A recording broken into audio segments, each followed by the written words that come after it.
今天频道内容要分享的是富士山河口湖2天1夜小旅行，以及我会在河口湖租车自驾，所以会分享在日本租车自驾所需要注意的事项及感想。河口湖的缆车，再加上天鹅湖船游湖的一个活动，整片花海搭配河口湖美丽的湖景，还是超级梦幻。在台湾有时候会有点像在打电动，就突然会有东西冲出来，然后就会吓一跳，在这里就不会有这样的情况发生。但要特别注意的是，日本的很多山区是都没有路灯的，整个都非常的暗。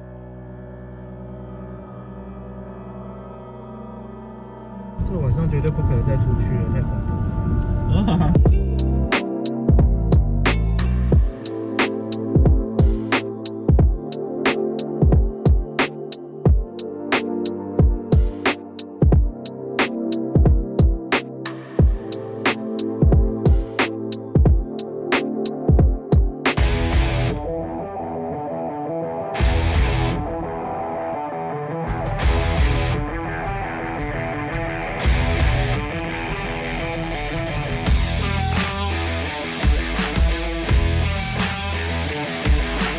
Hello， 大家好，我是江大山，欢迎来到我频道。今天频道内容要分享的是富士山河口湖2天1夜小旅行，将会介绍如何从东京到富士山河口湖，以及我会在河口湖租车自驾，所以会分享在日本租车自驾所需要注意的事项及感想。最重要的，我会介绍河口湖必玩景点攻略。从东京到河口湖的交通方式最主要有 JR 直达电车，以及 JR 中央线加富士急行线，还有直达的高速巴士。因为我们这次是从涩谷的海悦饭店退房，刚好它的直达巴士在涩谷的 Mark City 有一个停靠站，非常的方便，从那边走路过来大概10分钟就可以抵达。高速巴士的部分，它的优点就是价钱比 JR 还要更便宜一点，都是对号座，而且也可以放行李，然后它的座位也是还算蛮宽敞的。建议大家一定要先上网去预订车票，才不会到时候没有位置坐。不过坐巴士的缺点会因为交通拥塞或者是在巅峰的时间，有时候坐的会比较久，预期大概是2个半小时左右会到。我们就已经在巴士上面，待会河口湖见喽。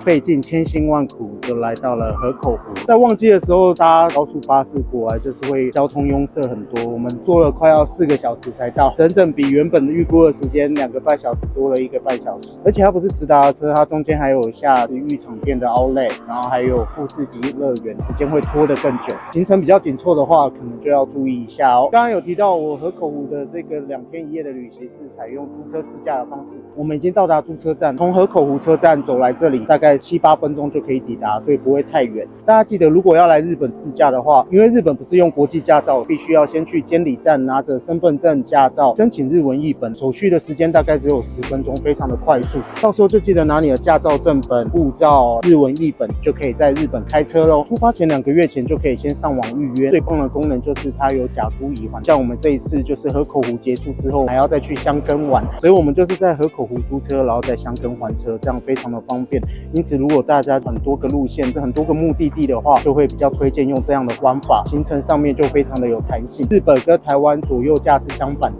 因此保险一定要保好保满，毕竟左右架相反，相对来讲就比较容易会有发生小擦撞或者一些意外的事故。保险保好保满就比较不用担心这些问题咯。那我们就准备去取车咯 ，Let's go！ 我们拿到车了，那这就是这3天2夜的自驾行要陪我们的小蓝，就让我们前往第一个目的地河口湖的缆车。那我们来到了第一个站，就是河口湖的缆车，再加上天鹅湖船游湖的一个活动，它是可以买一个套票的，一个人是1700元的日币。这边停车非常好停，它在前面就有一个很大的停车场，开车的人也是蛮多，所以要等一下。算是河口湖的一个热门景点，所以非常多人排队。刚才开车过来的景观都非常的美，就准备坐缆车去看看咯。我们已经上来它上面了，这个天上公园真的超级漂亮，可以看到整个河口湖。只可惜今天天气没有那么好，所以没看到富士山。它眺望台上面就有小鸟居望远镜，还有一些摊贩卖吃的，如果肚子饿可以吃一下。非常推荐大家来的话，一定要来坐缆车，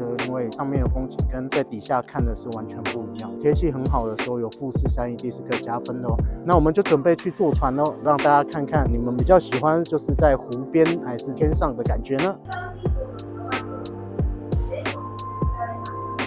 那我们现在已经在船上了，那这个船它有分2层，现在是在它的1楼夹层里面，在室内的空间做得很日式风，非常的漂亮。如果上到2楼的话，开阔感就更大。加上今天天气就是蛮刚好的，不会太冷也不会太热，吹着湖边的风非常的舒服。虽然说没有下雨，但是天气是阴阴的，然后云太多，所以一直都没有看到富士山，这是比较可惜的部分。游湖的时间大概是20分钟左右，所以我是觉得它这个票价是蛮值得的，只要1700元日币，可以花大概2-3个小时在这个景点上面，所以是蛮不错的，推荐大家来哦。坐完缆车欣赏高空河口湖全景，以及天鹅游湖船享受完湖畔风光之后，来到下一个河口湖必逛景点大石公园。大石公园最厉害的就是有一大片的花海，并且有河口湖和富士山当背景，因此当时在网络上看到别人拍的照片就惊呼连连，现场看真的觉得超漂亮。虽然今天富士山太害羞不好意思让我们看到，但整片花海搭配河口湖美丽的湖景还是超级梦幻。而且这个花海是1年4季都会有不同的变化，但其中最美的就是6、7月的薰衣草季，以及我这次来的9月及10月的波波草。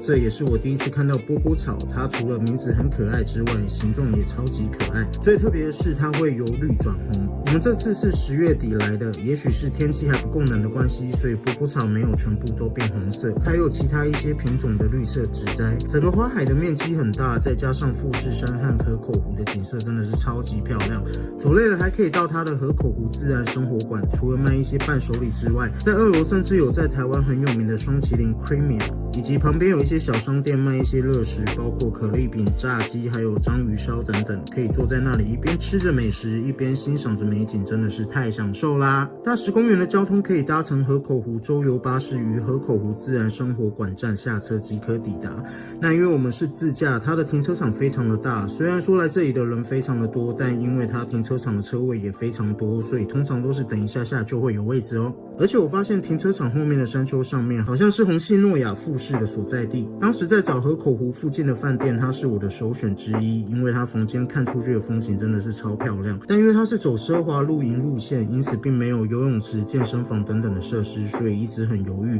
有一天看到附近有富士赛道凯悦饭店，不但有游泳池、3温暖健身房之外，而且是2022年全新开幕，整个饭店超级漂亮。最棒的是可以看到整个富士山，所以当时就立刻下定这间饭店。从河口湖开车到那边大约30-40分钟就可以抵达，而且离山中湖更近，因此原本还要再介绍大家山中湖的一些景点，但因为今天从东京坐巴士，沿路塞车的太厉害，整个行程大delay，因此我们现在必须要直接到饭店 check in， 那就待会见咯。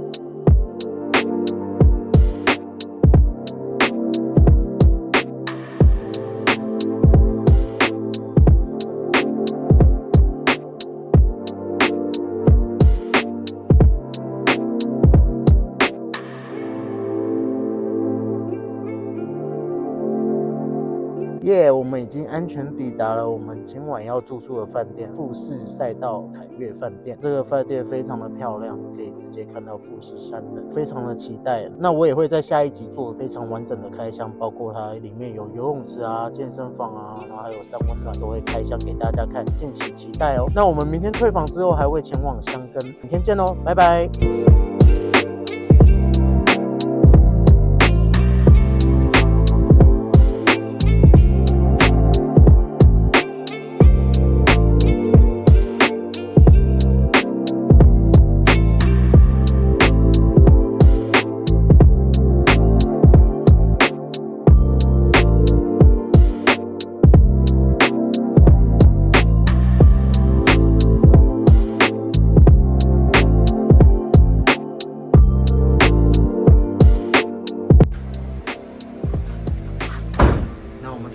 退房之后，就要前往下一个目的地箱根。我们的小懒懒还会再陪我们1天，我们等一下就要直接开到箱根天优饭店，2024年日本全国排行第8名温泉旅馆，所以也是非常期待，而且是1博20。那到时候也会做一个完整的饭店开箱给大家看，一定要记得收看哦！就跟我们一起开车去箱根玩吧 ，Let's go go go！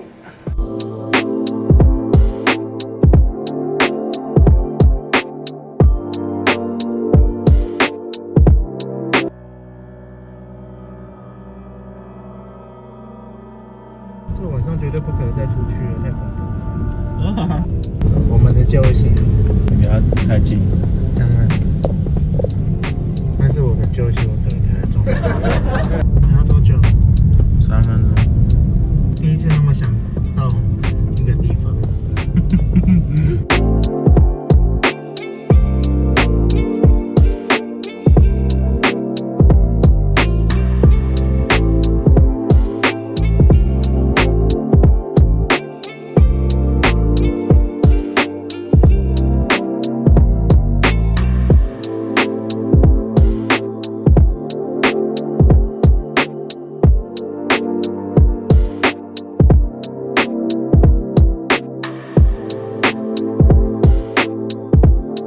我们从箱根饭店退房，我们就要去还车喽，走走。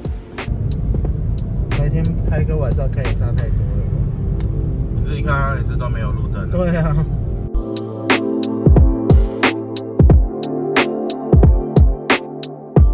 现在已经到了箱根的小田园新干线站租车处，直接把小蓝蓝平安的送回租车处喽。分享一下我这次3天2夜的自驾行，我觉得在日本自驾真的是很舒服的一件事情，车子相对来讲很少，而且就没有摩托车，行人也都很守规矩。在台湾有时候会有点像在打电动，就突然会有东西冲出来，然后就会吓一跳，在这里就不会有这样的情况发生。但要特别注意的是，日本的很多山区是都没有路灯的，整个都非常的暗，再加上他们日本人习惯开车会开远光灯，在很暗的情况又有远光灯照，其实会非常的不舒服。像昨天我就是下大雨，然后再加上夜间开车又是山路，所以开得非常心惊胆跳。但今天白天天气很好，沿途的风景都非常美。保险的部分最好还是保好保满，因为毕竟左右驾驶不一样的。最常发生的错误就是方向灯会打成就雨刷，所以雨刷就会突然一直闪这样。所以非常建议大家，如果会开车的，在日本自驾是非常好的一个选择。下一集就会为大家开箱，就是可以看到富士山全景的富士赛道凯悦饭店，非常漂亮，不要错过咯。那喜欢我频道的朋友也别忘了订阅、按赞、分享，还有开启小铃铛。那我们就下个影片见咯，拜拜。